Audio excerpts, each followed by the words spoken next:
దేవుని పరిశుద్ధ నామానికి మహిమ కలుగును గాక. క్రీస్తునందు ప్రియులారా, మీకు అందరూ కూడా ప్రభువైన యేసుక్రీస్తు నామం పేరిట నా యొక్క శుభములు తెలియజేస్తూ ఉన్నాను. ప్రభు మంచివాడు. గత దినాలంతట్లో కూడా మనలను కంటికి రెప్పవలే కాచి కాపాడి ఉన్నారు. ఈ యొక్క రోజు కూడా మరలా ఈ యొక్క యూట్యూబ్ ఛానల్ ద్వారా మిమ్మల్ని అందరినీ కూడా సంధించడంలో నేను మిక్కిలి సంతోషిస్తూ ఉన్నాను. ఈ యొక్క రోజు పరిశుద్ధ లేఖనంలో నుంచి ఒక లేఖన పాఠ్య భాగాన్ని, ఒక అంశాన్ని మనము క్లుప్తంగా ధ్యానించుకుని ఉన్నాం. దానికి ముందుగా ప్రార్థన చేసి దేవుని యొక్క వాక్యంలోనికి వెళుదాం. మా ప్రియ పరలోకపు దేవా, మీకు వందనాలు, స్తుతి స్తోత్రాలు నాయన. ఈ యొక్క మంచి సమయాన్ని బట్టి మీకు స్తోత్రాలు. మా జీవితంలో ప్రభా, మీరిచ్చినటువంటి యొక్క దినం కొరకు వందనాలు. ఇంతవరకు సజీవ లెక్కలు మమ్మల్ని ఉంచినందుకే స్తోత్రాలు. మమ్ములను, మా కుటుంబాలని ప్రభా, సంఘ విశ్వాసులను నాయన, ప్రతి కుటుంబాన్ని మీరు ఇంతవరకు మీ యొక్క సురక్షితమైనటువంటి రెక్కల చాటున దాచినందుకై స్తోత్రాలు. ఈ యొక్క యూట్యూబ్ ఛానల్ ద్వారా మీ యొక్క వాక్యాన్ని ప్రభా మేము తరచుగా ధ్యానించుకోవడానికి మీరు చూపించిన కృపలను బట్టి స్తోత్రాలు. ప్రతి వారం కూడా నాయన ఈ రీతిగా మేము ధ్యానించుకుంటుండగా ప్రభా, వింటున్నటువంటి వారికి ఆధ్యాత్మికమైనటువంటి మేలు చేకూర్చండి. ఆత్మీయ మేలుకొలుపును కలిగజేసి మీకు ఇష్టలుగా, సాక్షులుగా మేమందరం జీవించినట్లుగా మీ కృపలు మాకు అనుగ్రహించగలరని యేసు నామమున పేరిట అడుగుచున్నాము తండ్రి, ఆమేన్. క్రీస్తునందు ప్రియులారా, ఈ యొక్క రోజు మన యొక్క దైవ ధ్యానం ఏంటి అంటే ద రెవల్యూషన్ ఆఫ్ గాడ్. దేవుని యొక్క సన్నిధిని గూర్చి ఈ రోజు నేను మీతో కూడా పంచుకోవాలని ప్రభు పేరిట ఇష్టపడుతూ ఉన్నాను. సన్నిధి అనేటువంటి మాట పరిశుద్ధ లేఖనంలో మనం కానీ గమనించినట్లయితే, సన్నిధి అనే మాట సాధారణంగా ముఖమని, దర్శించడం అని, లేక ప్రత్యక్షత అని ఈ యొక్క పలు పలు రకాలైనటువంటి మాటలు ఉపయోగించబడి ఉండడాన్ని మనం చూస్తూ ఉన్నాం. అంత మాత్రమే కాకుండా మీరు పరిశుద్ధ గ్రంథంలో కానీ గమనించినట్లయితే జకర్యా గ్రంథం 2వ అధ్యాయం 8వ వచనంలో ప్రభు యొక్క మాట ఇలా తెలియజేస్తూ ఉంది.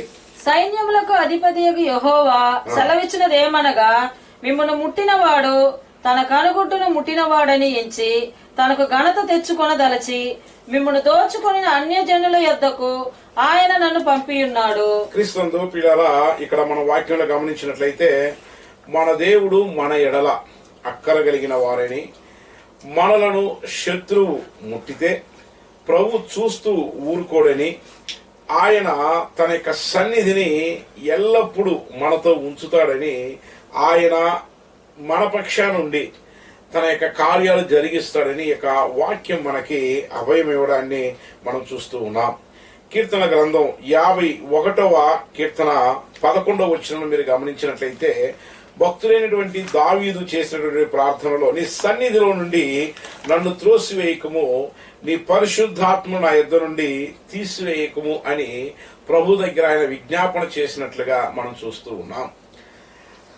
కీర్తన గ్రంథం 139వ కీర్తన 7వ వచనంలో మనం గమనించినట్లయితే, నీ ఆత్మ యుద్ధ నుండి నేను ఎక్కడికి పోవుదును, నీ సన్నిధి నుండి నేను ఎక్కడికి పారిపోదును. క్రీస్తునందు ప్రియులారా, దావీదు భక్తుడు అంటాడు, ప్రభువా, నీ సన్నిధిలో నుండి నేను ఎక్కడికి పారిపోగలను, నీ సన్నిధిలో నుండి నన్ను త్రోసివేయకము అని ఆయన చెప్తున్నట్లుగా మనం చూస్తూ ఉన్నాం. అప్పుడు దేవుని యొక్క సన్నిధికి గుర్తుగా పాత నిబంధనలో దేవుని యొక్క మందసం పిలువబడినట్లుగా మనం చూస్తూ ఉన్నాం. అంటే దేవుని యొక్క సముఖములో నిలుచుచున్నటువంటి ఆ దేవదూతలు కానివ్వండి, మరి దేవుని యొక్క సన్నిధానములో ఉండేటువంటి ప్రతి కార్యము దాన్ని వ్యక్తపరుచుచున్నట్లుగా మనం చూస్తూ ఉన్నాం. లూకా రాసిన సువార్త 1వ అధ్యాయం 19వ వచనంలో చూస్తే, దూత, నేను దేవుని సముఖమునందు నిలుచున్న గాబ్రియేలును, నీతో మాట్లాడడానికి ఈ సువర్తమానాన్ని నీకు తెచ్చుటకు నేను పంపబడ్డాను అని చెప్తూ ఉన్నాడు. అంటే దైవ సన్నిధి నుండి ఈ లోకములో ప్రార్థించే వారికి దేవుని యొక్క ప్రణాళిక, దేవుని యొక్క చిత్తాన్ని ఈ లోకంలో జరిగించాలని ప్రభు ఎవరినైతే ఎన్నుకుంటున్నాడో వారికి వర్తమానము తీసుకురావడానికి ప్రభు యొక్క సన్నిధానములో నుండి వారి ఎదుటి దిగి వచ్చి వారి నిమిత్తమై ప్రభు ఉద్దేశించినటువంటి సంగతులను వారికి బయలుపరచడమే దేవదూతుని యొక్క పని అని ఆ యొక్క వచనం మనకి తెలియజేస్తూ ఉంది. అంత మాత్రమే కాదు, పాత నిబంధనలో ద్వితీయోపదేశ కాండం 4వ అధ్యాయము 7, 8 వచనాలలో మనం గమనించినట్లయితే అక్కడ ప్రభు అంటాడు, మనము ప్రార్థించినప్పుడల్లా, అంటే మనము ఆయనకు మొర పెట్టినప్పుడల్లా ఆయన మన యొక్క మొరని ఆలకించువాడని చెప్తాడు. 7, 8 వచనాలు చూడండి. ఏలయనగా మనము ఆయనకు మొర పెట్టినప్పుడల్లా మన దేవుడైన యెహోవా మనకు సమీపముగా ఉన్నట్టు మరి ఏ గొప్ప జనమునకు ఏ దేవుడు సమీపంగా లేడు. మరియు పిల్లారా, ప్రభు దగ్గర మనం మొర పెడితే మన మొర ఒకవేళ ఆయన వినడానికి చాలా సమీపంగా ఉన్నాడంట. ఒకవేళ మనం మొర పెట్టేటువంటి మొర పక్కన ఉన్న వారికి వినిపించకపోయినా నీ హృదయంలో ఉన్నటువంటి ఆ ఘోష, నీ హృదయంలో ఉన్నటువంటి ఆ యొక్క ఆవేదన, నీ హృదయంలో ఉన్నటువంటి విన్నపం, నీవు దేవుడి వైపు చూసి మొరపెట్టేటువంటి ఆ యొక్క మొర వినడానికి మిగతా వారందరికంటే కూడా ఆయన సమీపమున నీ పక్షమున నిలబడి ఉన్నాడు అని దేవుని యొక్క వాక్యం చెప్తుంది. ఇక ఏ జనమునకు అలా లేడట. దేవుడు మనకు దగ్గరగా ఉన్నట్లుగా, మన మొరను ఆలకించినట్లుగా మరి ఏ జనమునకును ఆయన అంత సమీపంగా ఉండడు లేక లేడు మాట అక్కడ స్పష్టంగా వ్రాయబడి ఉంది. 8వ వచనంలో మీరు గమనిస్తే, మరియు నేడు నేను మీకు అప్పగించుచున్న ఈ ధర్మశాస్త్రం అంతటిలో నున్న కట్టడలను, నేను మీకు ఇస్తున్న ఈ యొక్క ధర్మశాస్త్రములు అంతటిలో ఉన్న కట్టడలను, నీతి విధులను, గొప్ప జనమేది, నీతి విధులు గల గొప్ప జనము ఎవరున్నారండి అంటే మనలో ఒక ప్రత్యేకత ఉంది. ఏంటంటే దేవుడు మనలను ఎన్నుకొని ఉన్నాడు. దేవుడు మనలను తన యొక్క రక్తము ద్వారా విమోచించి ఉన్నాడు. ఈ భూలోకములో ఉన్న సమస్త జనముల కంటే, ఈ లోకములో ఉన్నటువంటి ప్రతి వారి కంటే కూడా దేవుడు మనకు ఒక ప్రత్యేకతను ఇచ్చి ఉన్నాడు. ఏంటి ఆ ప్రత్యేకత అంటే, ప్రభు యొక్క వాక్యం చెప్తుంది, ఆయన ధర్మశాస్త్రములలో ఉన్నటువంటి కట్టడలను, నీతి విధులను కలిగిన గొప్ప జనం ఇంకెక్కడా లేదు. ఈ యొక్క పరిశుద్ధ లేఖనం, దేవుని యొక్క మాటలు, జీవము కలిగినటువంటి ఈ యొక్క దేవుని మాటలు మనము చదవడము ద్వారా, దేవుని యొక్క ఆజ్ఞలను మనం గైకొనడము ద్వారా, ఇందులో ఉన్నటువంటి ఆధ్యాత్మిక అనుభవాలను మన జీవితంలో అన్వయించుకోవడము ద్వారా మనకంటే గొప్ప జనం ఈ లోకంలో ఎవరునూ లేరు అని దేవుని యొక్క వాక్యం తెలియజేస్తుంది. దేవుని నమ్మడంలో మనకు ఉన్నటువంటి గొప్పతనం ఏంటంటే, చాలా మంది జనులు దేవుని నమ్ముకుంటూ ఉన్నారు. కానీ మనకున్న గొప్పతనం ఏంటట, వాక్యం చెప్తుంది, ఆయన ధర్మశాస్త్ర విధులను అనుసరించడం ద్వారా, ఆయన ఇచ్చినటువంటి ఆజ్ఞల ప్రకారంగా నడుచుకోవడమే మనలో ఉన్నటువంటి ఆ యొక్క గొప్పతనం అని చెప్తుంది. బైబిల్ గ్రంథంలో మీరు కానీ గమనించినట్లయితే దేవుని మనం నమ్మడంలో గొప్పేం లేదు, కానీ దెయ్యాలు కూడా నమ్ముతున్నాయని వాక్యం చెప్తుంది. యాకోబు పత్రిక 2వ అధ్యాయం 19వ వచనం, దేవుడు ఒక్కడే అని నీవు నమ్ముచున్నావు, అలాగు నమ్ముట మంచిదే, దయ్యములు నమ్మి వణుకుచున్నవి. చూడండి పిల్లారా, నువ్వు నమ్మడం కాదు, దయ్యాలు కూడా నమ్మి వణుకుచున్నాయని దేవుని యొక్క వాక్యం చాలా స్పష్టంగా తెలియజేస్తూ ఉంది. ఎందుకంటే దావీదు భక్తుడు ఆయన అనుభవంలో చెప్తాడు. కీర్తన గ్రంథం 16వ కీర్తన 11వ వచనం మీరు గమనిస్తే, నీ పరిశుద్ధిని కుళ్ళు పట్టనీయవు, జీవ మార్గమును నీవు నాకు తెలియజేసేదవు, నీ సన్నిధిని సంపూర్ణ సంతోషము కలదు, నీ కుడి చేతిలో నిత్యము సుఖములు కలవు. క్రీస్తు పిల్లారా, మన దేవుడు మన జీవ మార్గాన్ని మనకి తెలియచేస్తున్నటువంటి వారు.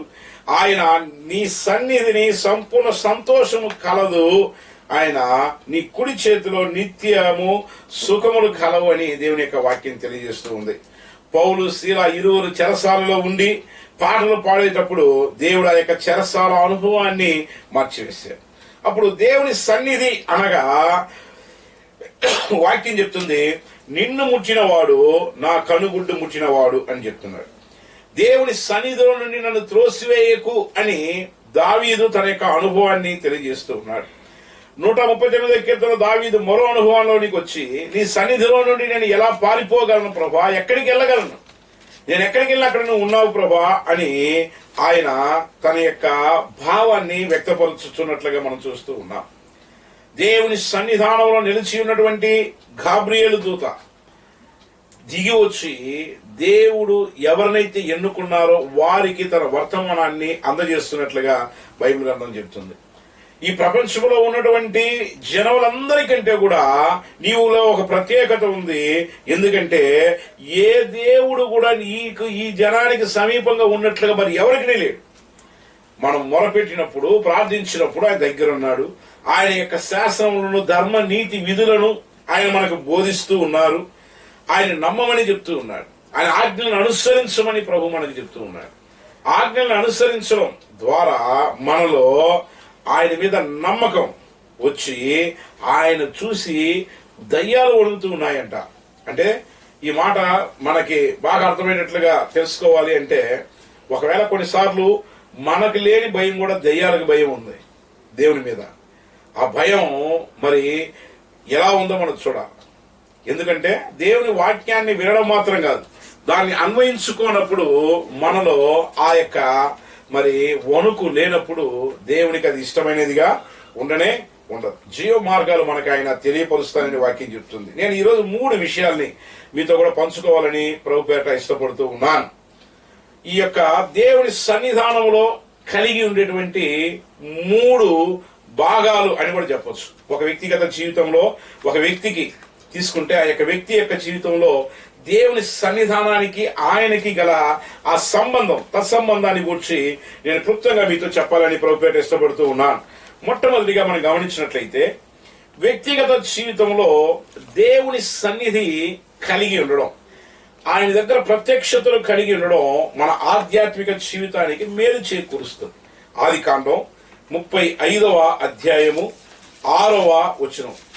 ఆదికాండం 35వ అధ్యాయము 6 నుంచి 10 వచనాలలో మీరు కానీ గమనించినట్లయితే అక్కడ యాకోబును కూర్చున్నటువంటి ఒక అనుభవం ఇలా వ్రాయబడి ఉంది. చదవండి. యాకోబును అతనితో ఉన్న జనులందరూ కనానులో లూజుకు అనగా బేతేలునకు వచ్చిరి.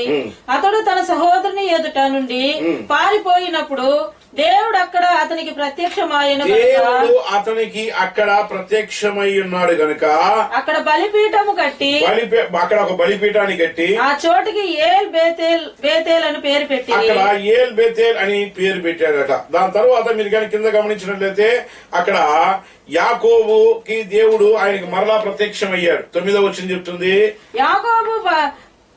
యాకోబు నుండి వచ్చుచుండగా దేవుడు తిరిగి అతనికి ప్రత్యక్షమై అతనిని ఆశీర్వదించాడు. 7వ వచనంలో దేవుడు ప్రత్యక్షమవుతున్నాడు. తరువాత 10వ వచనంలో 9వ వచనంలో ఆయన ప్రత్యక్షమయ్యి అతన్ని ఆశీర్వదించాడు. అప్పుడు దేవుడు అతనితో నీ పేరు యాకోబు, నీ పేరు యాకోబు, ఇక మీదట నీ పేరు యాకోబు అనబడదు, నీ పేరు ఇశ్రాయేలు అని చెప్పి. అప్పుడు దేవుని సన్నిధి ఒక వ్యక్తి జీవితంలోనికి వస్తే అతన్ని ఆశీర్వదిస్తుంది. దేవుని సన్నిధానం వచ్చినప్పుడు దేవుణ్ణి గణపరచడానికి బలిపీఠము కట్టి అక్కడ ఆ స్థలానికి ఎల్ బెతేల్ అనేటువంటి పేరు పెట్టినట్లుగా మనం చూస్తూ ఉన్నాం. ప్రియులారా, దేవుని యొక్క సన్నిధి ఒక వ్యక్తిగత జీవితంలోనికి వచ్చినప్పుడు నీవు దేవుణ్ణి ఆరాధించకుండా ఉండలేవు. ప్రభు యొక్క వాక్యంలో మీరు గమనించినట్లయితే ఆ యొక్క వచనం చెప్తుంది, తన సహోదరు నుంచి పారిపోయినప్పుడు ఆ దేవుడు ఆయనకు ఒక ప్రత్యక్షతనిచ్చాడు. ఏంటా ప్రత్యక్షత? ఆకాశం నుండి క్రింద వరకు ఒక నిచ్చెన వేయబడి ఉంది.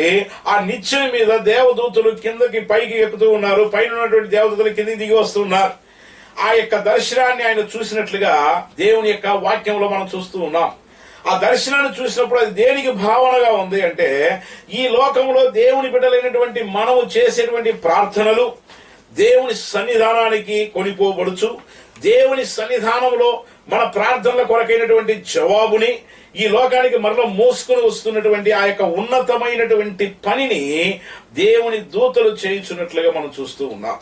ఆ స్థలానికి వచ్చినప్పుడు ఆయన అనుకున్నాడు, నన్ను దేవుడు ఇంతవరకు కాపాడాడు, నా కుటుంబాన్ని ఆశీర్వదించాడు, నాకు బిడ్డల్ని ఇచ్చాడు, ఇంతగా ఆస్తిని ఇచ్చాడు, ఇన్ని రోజులు నా యొక్క అన్న దగ్గర నుంచి నా యొక్క ప్రాణాన్ని కాపాడాడు, కాబట్టి నేను ఆయనకు బలిపీఠము కట్టకుండా ఉండలేను, ఆయన్ని ఆరాధించకుండా ఉండలేను అనేటువంటి భావన ఆయనలోనికి వచ్చింది. అప్పుడు దేవుడు అంటున్నాడు ఆయన ఆశీర్వదించాడంట. ఒకటి, ఆయన బలిపీఠం కట్టినప్పుడు ఆయనకి ప్రత్యక్షమయ్యాడో ఆ స్థలంలోకి వచ్చినప్పుడు అక్కడ బలిపీఠ కట్టి దేవుని ఆరాధించాడు. 9వ వచనం చెప్తుంది ఆయనను దేవుడు ఆశీర్వదించడం మాత్రమే కాకుండా అక్కడ ఆయనకు పేరు కూడా మార్చేశాడు. నీ పేరు యాకోబు, ఇక మీదట నీ పేరు ఇశ్రాయేలు అని ఉంటదని చెప్పాడు. యాకోబు అంటే మోసగాడు అని అర్థం, ఇశ్రాయేలు అంటే దీవించబడిన వాడు అని అర్థం. దేవుడు తన యొక్క పేరుని మార్చాడు. పేరును మార్చడం అంటే అర్థం ఏంటంటే వ్యక్తిగత జీవితంలో ఒక శుద్ధీకరణ ఆయన కలుగు చేశాడు. ఈ మాటలు ఉంటున్నటువంటి ప్రియ దేవుని బిడ్డలారా, వ్యక్తిగతంగా దేవుని సన్నిధిని అనుభవించినటువంటి అనుభవం నీలోకి వస్తే, అనుభవించేటువంటి అనుభవం నీలోకి వస్తే నీలో ఒక మార్పు వస్తుంది. యాకోబులో ఒక మార్పు వచ్చింది. ఆ యొక్క మార్పు తన జీవితాన్నే మార్చేసింది. వ్యక్తిగతమైన మార్పు. వ్యక్తిగతమైన మార్పు నీలోకి రావాలి అంటే దేవుడే ఆ యొక్క మార్పుని తీసుకురాగలిగినటువంటి వారు. నీ వ్యక్తిగతంగా ఆ యొక్క ఆలోచన నీలోకి రావాలా. ప్రభువా నేను మారాలి నాయనా, నా జీవితం మారాలి, నేను ఆశీర్వదింపబడాలి, నా పేరుకు తగ్గట్టుగా నేను కాకుండా ప్రభువా నీవిచ్చేటువంటి పేరుకు తగినట్టుగా నా జీవన శైలి కలిగి ఉండాలా.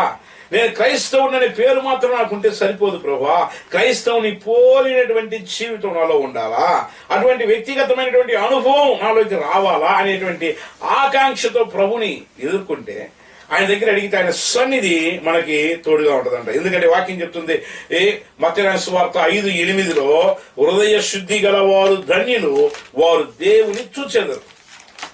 ప్రత్యక్షతను పొందుకోవడానికి, దేవుని యొక్క ప్రత్యక్షత, దేవుని సన్నిధి నువ్వు అనుభవించడానికి నీలో హృదయ శుద్ధి కావాలి. హృదయ శుద్ధి అనేది బయటికి కనబడదు, కానీ నీ లోపల శుద్ధీకరణ లేకపోతే నీకు ఆశీర్వాదాలు రావు. ఆ ఆశీర్వాదాలను స్వతంత్రించుకోవడానికి నీ లోపల శుద్ధీకరణ అవసరం. నీ హృదయం శుద్ధీకరణ చేయబడాలి, కడగబడాలి. లోపల ఉన్నటువంటి సకల విధమైనటువంటి మాలిన్యము తొలగిపోవాలా, సకల విధమైనటువంటి దుష్టత్వం తొలగిపోవాలా, క్రోధం తొలగిపోవాలా.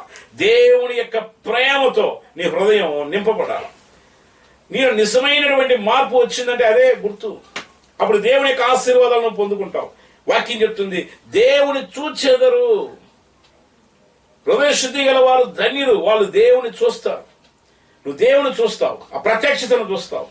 యాకోబు మోసగాడే, కానీ ఆయన దేవుని యొక్క ప్రత్యక్షతను చూడగలిగాడు. ఆయనకి దేవుడు ప్రత్యక్షమవుతూనే వచ్చాడు. క్రీస్తు పిల్లారా, ఆయనకి ప్రత్యక్షమైన అదే దేవుడు నీకు, నాకు, మనకు ఆయన ప్రత్యక్షమవడానికి సిద్ధంగా ఉన్నాడు.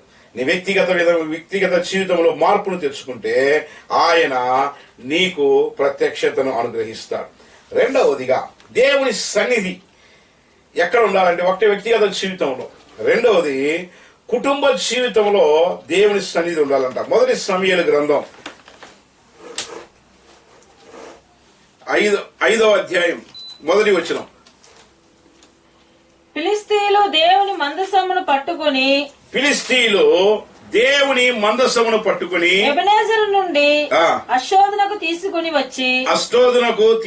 వచ్చారు. వాక్యం చెప్తుంది ఫిలిస్తీయులు దేవుని యొక్క మందసాన్ని పట్టుకొని వారు ఎబెనేజర్ నుండి అష్డోదునకు తీసుకుని వచ్చారంట. అంటే 6వ వచనం చదవండి. 5వ అధ్యాయంలో 6వ వచనం. యెహోవా హస్తము అష్డోదు వారి మీద భారముగా ఉండెను.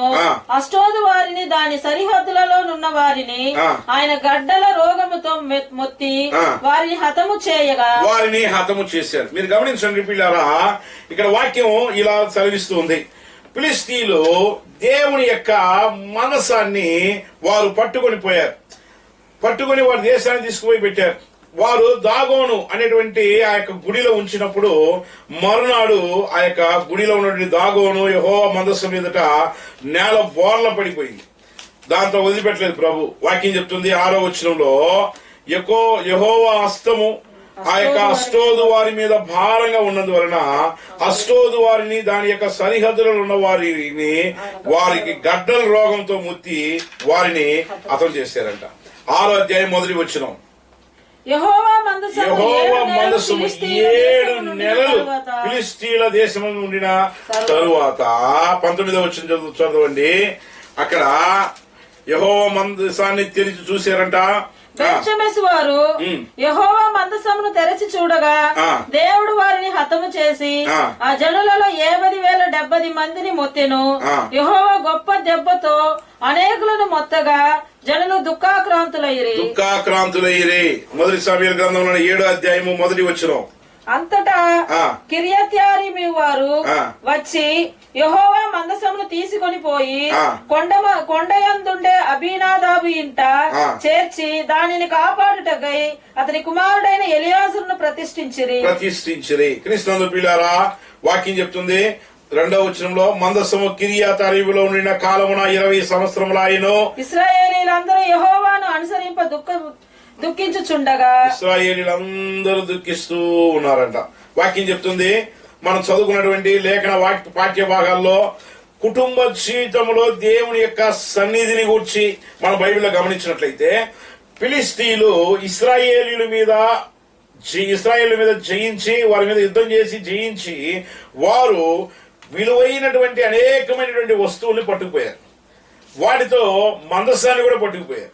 ఈ మందసాన్ని వారు ఏ స్థలంలో అయితే ఉంచారో అక్కడ ఆ యొక్క మందసంలో ఉన్న దేవుని యొక్క శక్తి, దేవుని యొక్క ప్రభావం దాగోను గుడిలో పెట్టినప్పుడు ఆ యొక్క దాగోను గుడిలో ఉన్నటువంటి ఆ యొక్క మరి విగ్రహం ఏమైందట, మందసం ఎదుట నేల బోర్ల పడిందట. దేవుడు గడ్డల రోగంతో వారిని బాధించాడు. దాని తరువాత భయపడిపోయి ఆ యొక్క మందసాన్ని తీసుకొని పోయి వారు బెత్షెమెషు వారు అనేటువంటి వారి యొక్క స్థలంలో ఉంచారు. అక్కడ ఒకే రోజు 50,070 మందిని దేవుడు మొత్తాడు. యెహోవా గొప్ప దెబ్బతో అనేకులను మొత్తినప్పుడు జనులకి భయం వచ్చేసింది. దాని తర్వాత ఎందుకోసం భయం వచ్చేసిందట, అక్కడ వాక్యంలో మనం గమనిస్తూ ఉన్నాము. వారు మందసాన్ని తెరిచి చూశారంట. మందసాన్ని తెరిచి చూసేసరికి దేవుని కోపం వారి మీదకి దిగినట్లుగా మనం చూస్తూ ఉన్నాం. ఇప్పుడు ఏం చేశారంటే 7వ అధ్యాయంలో కిర్యతారీము వారు వచ్చి యెహోవా మందసాన్ని తీసుకుని దానిని అబీనాదాబు యొక్క ఇంట చేర్చారు. అతని కుమారుడైనటువంటి ఎలియేజర్ని అక్కడ ప్రతిష్ఠించారు. మందసము కిర్యతారీములో ఉండిన కాలంలో 20 సంవత్సరాలు అయిపోయింది. ఇశ్రాయేలీలందరూ కూడా యెహోవాని అనుసరింప దుఃఖించుతున్నారు. మందసం లేదు. మందసం లేకపోయేసరికి దేవుణ్ణి ఆరాధించడం, దేవుణ్ణి గణపరచడం వారికి వీలు కాల. మొదటి దినవృత్తాంతాల గ్రంథం 13వ అధ్యాయం 3వ వచనం 13:3. మన దేవుని మందసమును మరలా మన యొద్దకు కొంచెము కొనివద్దము రండి. సౌలు దినములలో దాని యొద్ద మనము విచారణ చేయకయే ఉంటిమి. సౌలు దినాల్లో అంటే దాదాపు 40 ఏళ్లు సౌలు ఇశ్రాయేలీల్ని పరిపాలించాడు. ఈ 40 ఏళ్లు పరిపాలిస్తే వారు దేవుని యొద్ద విచారణ చేయకనే ఉన్నారంట. ఎంత విషాదమో చూడండి ప్రియులారా. ఈనాడు దేవుని సన్నిధి మన కుటుంబంలో ఉంది.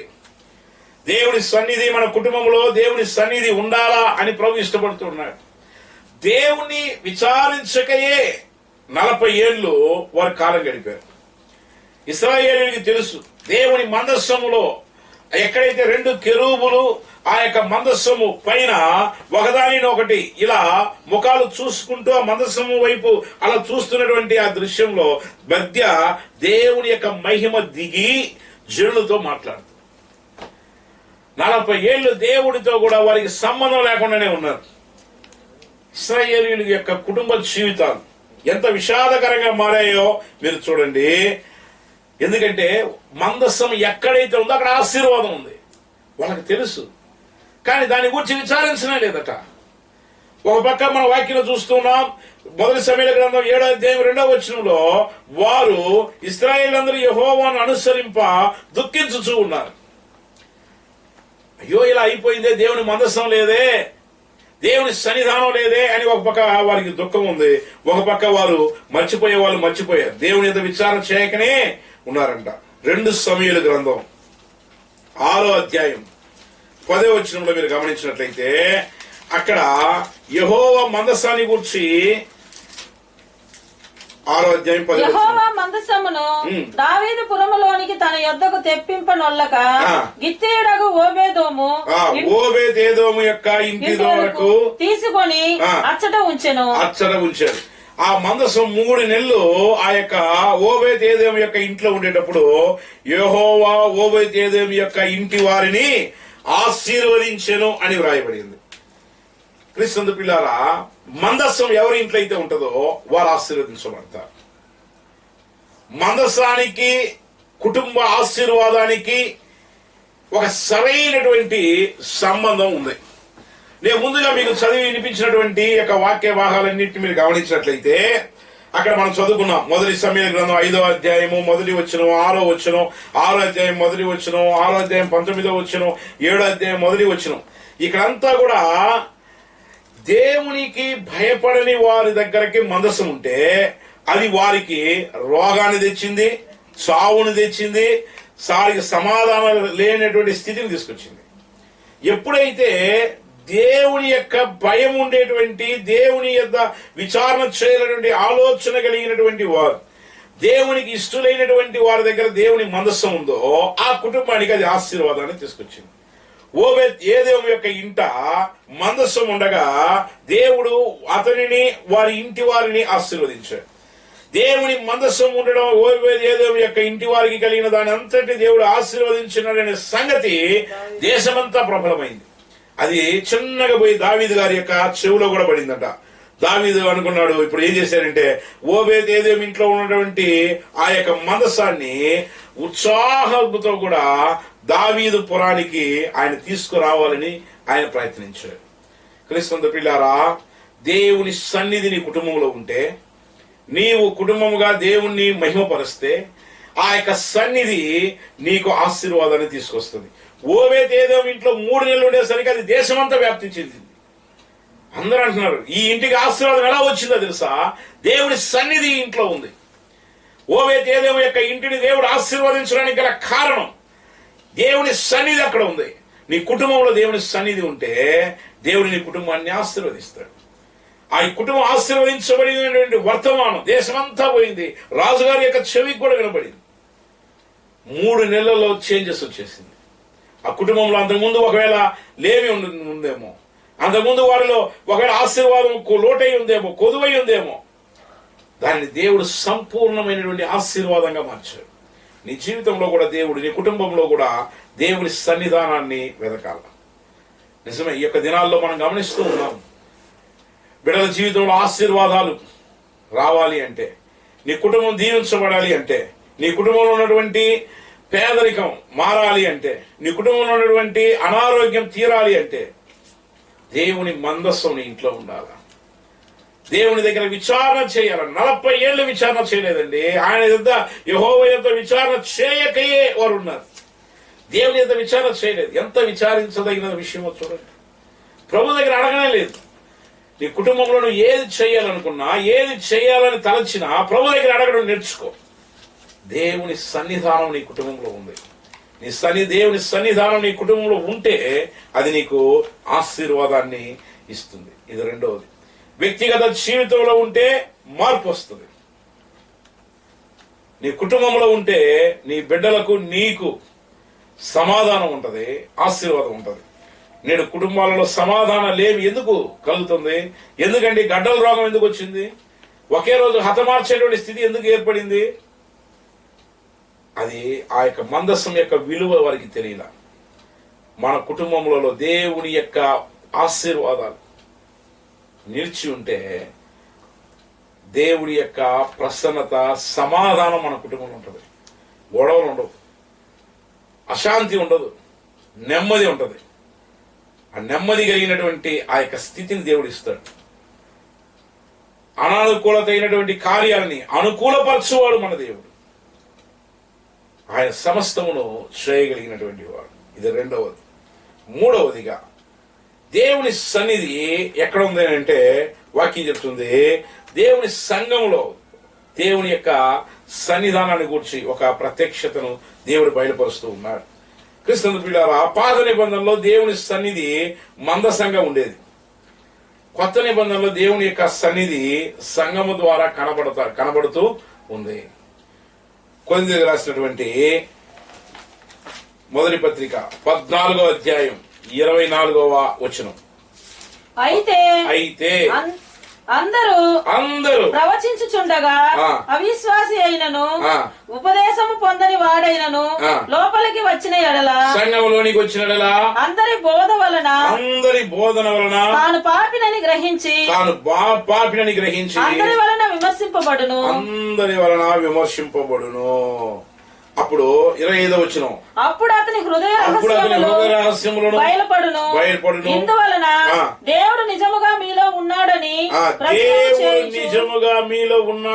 ప్రచురము చేయుచు అతడు సాగిలపడి దేవునికి నమస్కారం చేయును. క్రీస్తు పిల్లారా, యొక్క వాక్యం మనకు తెలియజేస్తుంది. దేవుని యొక్క సంఘములో మందస్సము ఉండడము ద్వారా ఎలా తెలుసుకుంటామండి? దేవుని యొక్క సంఘంలో మందస్సు ఉందని ఎలా తెలుసుకుంటామట? వాక్యం చెప్తుంది, అవిశ్వాసి అయిన వాడు ఒక లోపలికి వస్తే దేవుని యొక్క వాక్య ఉపదేశమును అతడు పొందుకున్నప్పుడు అది వినడం ద్వారా తాను ఎలాంటి పాపినో గ్రహించాలి. అంటే దాని అర్థం ఏంటంటే, ప్రభు సన్నిధానములో ప్రతి వారము ప్రతిసారి పాపాన్ని గూర్చి ఖండించి వారికి బోధించేటువంటి ఆ యొక్క ఉపదేశమై ఉండాలి. నేను ఇది తప్పు చేస్తున్నాను అనేటువంటి గ్రహింపు వాళ్ళకి రావాలంట వాక్యం వినేటప్పుడు. చాలా మంది ఏమనుకుంటారంటే, దేవుని మందిరానికి వచ్చేటప్పుడు వాక్యాన్ని వినేటప్పుడు వారి యొక్క హృదయం గుచ్చబడడానికి ఇష్టపడరండి. చాలా మందికి ఇష్టం ఉండదు. నీ తప్పును మార్చుకో, నీ జీవితాన్ని మార్చుకో, నీ మాటలు మార్చుకో, ప్రవర్తన మార్చుకో, నీ జీవన శైలిని మార్చుకో, దేవునికి ఇష్టలుగా మారు అని చెప్తే అది వారికి అది చాలా చేదుగా ఉంటది. అది వారికి ఉపయోగకరమైందే, అయినా వారికి చేదుగా ఉంటది. వాక్యం చెప్తుంది, ఎవరైనా లోపలికి అప్పుడు దేవుని యొక్క మాటలు ఎప్పుడైతే మనల్ని ఖండించి బుద్ధి చెప్పి మనల యొక్క జీవితాన్ని మార్చగలిగినటువంటి ఆలోచనలు, హెచ్చరికలు ఉంటాయో అక్కడ దేవుని మందస్సం ఉంది అని అర్థం. ఎక్కడెక్కడైతే పైకి పూత కలిగినటువంటి ఉపదేశాలు ఉన్నాయో, ఎక్కడైతే నువ్వు ఏం చేసినా పర్వాలేదులే, నీ దేవుడు నిన్ను ఆశీర్వదిస్తాడు, నీ పాపాలు క్షమిస్తాననేటువంటి పూసేటువంటి ఉపదేశాలు ఎక్కడైతే ఉంటాయో అక్కడ దేవుని మందస్సము ఉండదు. ఎక్కడైతే దేవుని మందస్సం ఉంటుందో అక్కడ వాక్యం వినే వారి హృదయాలు గుచ్చబడతాయి, వారిలో ఒక మార్పు వస్తుందట. వాక్యం చెప్తుంది 25వ వచనంలో, అప్పుడు అతడు హృదయ రహస్యములను బయలుపడును. నీ హృదయంలో చేసి నువ్వు ఉన్నటువంటి యొక్క రహస్యాలు బయటకు వస్తాయి.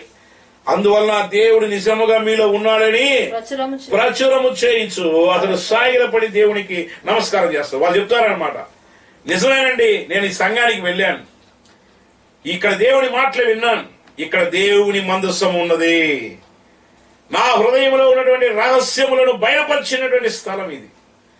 నాలో ఉన్నటువంటి ఆ యొక్క దేవునికి అయాసకరమైనటువంటి కార్యాలను బయలుపరిచి నన్ను దిద్దినటువంటి స్థలం. దేవుని సంఘంలో దేవుని యొక్క సన్నిధి ఉండడం ద్వారా ఆ యొక్క జనులలో మార్పు వస్తుందంట. వాళ్ళు ప్రచారం చేస్తారంట, నేను ఇక్కడికి పోయాను, ఈ యొక్క వాక్యం విన్నాను, ఈ సంఘానికి వెళ్ళాను, నా జీవితం మారిపోయిందని చెప్తారట. నేడు ఇటువంటి మంచి సాక్ష్యాలు వినగలిగితే ఎంతో మేలు. పరిశుద్ధాత్మ దేవుని యొక్క ఆత్మ వర్షం కురిసేటప్పుడు ఎక్కడ పల్లంగా ఉండదో అక్కడ ఆ నీళ్లు పారినట్లుగా దీన మనస్సు గల వారు ఎక్కడైతే ఉంటారో అక్కడ దేవుని ఆత్మ చేత నింపబడతారు. వారు దేవుని సంఘంలోకి వచ్చినప్పుడు దీన మనస్సుతో, ప్రభువా నీ ఆత్మ చేత నన్ను నింపు, ఆత్మ ప్రభావం చేత నాతో మాట్లాడు, నా హృదయాన్ని మార్చు, నా జీవితాన్ని మార్చు, నాలో ఒక గొప్ప మార్పు కావాలి ప్రభు అని కోరితే ప్రభు ఆ మార్పును నీలోకి ఇస్తాడు. మనం ఫలభరితంగా ఉండాలంటే దేవుని యొక్క ప్రత్యక్షతను అనుభవించిన అనుభవం గలవారంగా ఉండాలి. మన ప్రార్థనా జీవితం ఎలా ఉంది, మన కుటుంబంలో మరి దేవునికి మనకు ఉన్నటువంటి బంధం ఏంటి, దేవుని సంఘంలో ఆయన ప్రత్యక్షతను మనం అనుభవిస్తున్నామా? ఈ మాటలు వింటున్నటువంటి ప్రియ సహోదరి సహోదరుడా, దేవుని యొక్క మాటలు నీ హృదయాన్ని చక్క చేయగలిగితే, నీ హృదయాన్ని శుభ్రపరచగలిగితే, నీ హృదయంలో ఉన్నటువంటి రహస్య కార్యములను బయలుపరిస్తే నీకు మేలు, ఆశీర్వాదం. దేవుని యొక్క ప్రత్యక్షతలు అవే మనకి తెలియజేస్తుంది. ద రెవల్యూషన్ ఆఫ్ గాడ్, దేవుని యొక్క సన్నిధి, మన వ్యక్తిగత జీవితంలో, మన కుటుంబ జీవితంలో, మన యొక్క సంఘములో దేవుని సన్నిధి కలిగి ఉండడానికి ప్రభు మనకు సహాయం చేయునుగాక. ఆ విధంగా ఉండి దేవుని చేత విలువైనటువంటి గొప్ప ఆశీర్వాదాలు పొందుకోవడానికి దేవుడు సమస్త అనుకూలతను మనకు అనుగ్రహించునుగాక. ప్రార్థన చేసుకుందాం. మా ప్రియ పరలోకపు దేవా, మీకు వందనాలు స్తుతి స్తోత్రాలు నాయనా. ప్రభా, మీ యొక్క ప్రత్యక్షతలను గూర్చి, మీ సన్నిధానము మా వ్యక్తిగత జీవితంలో చేసే మార్పును గూర్చి, మీ సన్నిధానము మా కుటుంబంలో ఉండడము ద్వారా మా కుటుంబానికి వచ్చే ఆశీర్వాదాలను గూర్చి, ప్రభా మీ యొక్క సన్నిధానము ప్రభా మా యొక్క సంఘములో ఉండడము ద్వారా మేము పొందుకునేటువంటి ఆత్మీయ పురికొల్పు మేలులను గూర్చి ఈ రోజు మీరు మాతో మాట్లాడిన ప్రతి మాటను బట్టి మీకు వందనాలు నాయన. ఈ మాటలు వింటున్న ప్రతి ఒక్కరిని కూడా మీరు ఆదరించండి. వారికి ప్రభా ఆత్మీయ పురికొల్పును అనుగ్రహించండి. మీ సన్నిధానమును అనుభవించేటువంటి ఆ బలమును, శక్తిని అనుగ్రహించండి. ప్రభా మీకు స్తోత్రాలు. వింటున్న ప్రతి ఒక్కరిని కూడా ఆశీర్వదించండి. ప్రభా వారి కుటుంబంలో ఉన్నటువంటి ప్రతి విధమైనటువంటి లోటుపాట్లను తీర్చి మీకు ఇష్టలుగా జీవించే కృపను అనుగ్రహించండి. ఈ మాట్లాడుతున్న ప్రతి ఒక్కరిని ఆశీర్వదించి బలపరచగలరని యేసు నామమున అడుగుచున్నాము తండ్రి, ఆమేన్. నా ప్రాణమా యెహోవాను సన్నిధించుము, నా యంత్రణ సమస్తమైన పరిశుద్ధ నామాన్నే సన్నిధించు. నా ప్రాణమా యెహోవాను సన్నిధించుము, ఆయన చేసిన ఉపకారములను దేనిని మరువకుము. ఆమేన్. మన తండ్రి దేవుని యొక్క ప్రేమయు, కుమారుడిని యేసుక్రీస్తు వారి కృప, పరిశుద్ధాత్మ అన్యోన్య సహవాసం చేరి వచ్చిన మనకందరికీ, సకల పరిశుద్ధులకు, దేవుని యొక్క రాకడ కొరకు ఎదురు చూసే బిడ్డలకు ప్రభు వరకు సదాకాలము తోడై ఉండి నడిపించి దీవించి ఆశీర్వదించునుగాక. ఆమేన్. అందరికి వందనాలు. God bless you. దేవుడు మిమ్మల్ని దీవించునుగాక.